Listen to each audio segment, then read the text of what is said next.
Hey guys! From a marketing perspective, the right name is far more critical for a vehicle than its features, performance specs, or even design. A well thought out and convincing name gives customers an image of strength, value, quality, and prestige, guaranteeing strong sales and popularity. Unfortunately, many strong and cool sounding names are already taken, and manufacturers struggle to find new ones.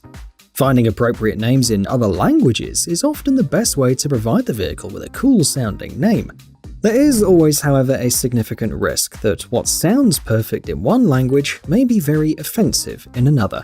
Here are 5 of the best, or should we say worst, examples. Number 1. Hyundai Kona.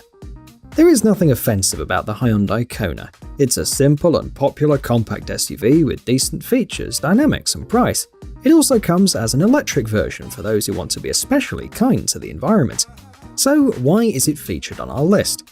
Well, in most parts of the world, Kona means nothing in particular, just 4 letters combined in a simple word.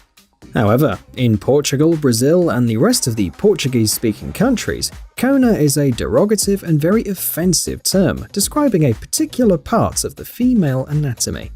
At first, Hyundai's marketing people didn't have a clue, but as soon as their colleagues from Portugal called, company managers decided to change the name to Kawaii, at least for customers in Portugal and Brazil. Number 2. The Ford Probe. Back in the late 80s, Ford decided to retire the Mustang, and instead of a rear-wheel drive coupe with a V8, introduced something more sensible and based on a front-wheel drive platform from Mazda. Fortunately, due to enormous protests from the muscle car-loving fanbase, Ford's bosses killed that idea. They kept the Mustang running freely, but presented the Ford Probe, a junior sports car with aerodynamic styling and a funny name. Although they thought that the Probe would give visions of some NASA-style spaceship discovering galaxies far, far away, for most people the name Probe sounded like a proctological device. This was not a very pleasant association, and ultimately led to a not very successful car. Number 3. The Audi TT Coupe. This one is an interesting and slightly morbid entry to the list, and it's about the Audi TT Coupe. You might think that there's nothing that can go wrong when you just have 2 of the same letters, TT, and one universally used word like coupe or coupe, but it can. The TT Coupe in French is pronounced very similar to the term tête coupe, which means cut off head.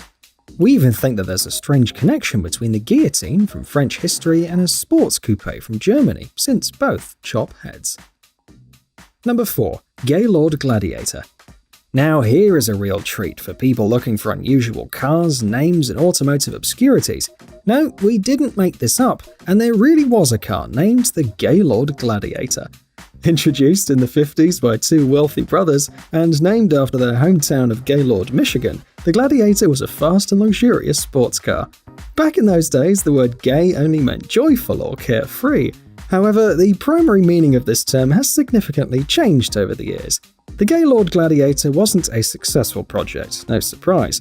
Even though it was well designed and powerful, it was also very expensive and complicated. If someone tried to make a car with the same name today, we think that even members of the LGBT community would probably be offended, not to mention the outrage from more conservative members of society. Number 5. Daihatsu Naked. The car industry in Japan has a long history of producing cars with strange names. In most cases, names are funny, like the Suzuki Cappuccino, the Mazda Bongo, or the Mitsubishi Lettuce. But there are some weird ones, like our 5th car on the list, the Daihatsu Naked. The Naked is a tiny, boxy K car, designed and sold only in Japan.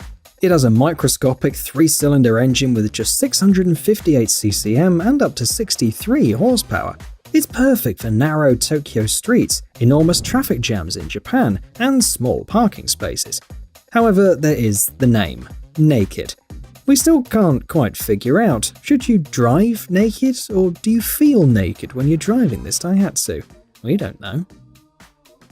Number 6. Toyota Chicane. Toyota is the most popular car brand in the Australian market, and one of the secrets of its success is the wide range of models. When Toyota Australia developed a more dynamic and sporty version of the Avalon, they made a list of several potential names and sent them to their bosses in Japan. One of the names on the list was Chicane. For most people in the world, the word chicane sounds cool since it's connected to the racing world and also symbolizes performance and winning. In Japan, however, a chicane is a pervert who attacks women on public transport. Needless to say, the Toyota chicane never entered production. So, there you are. Thanks for watching. Cheers!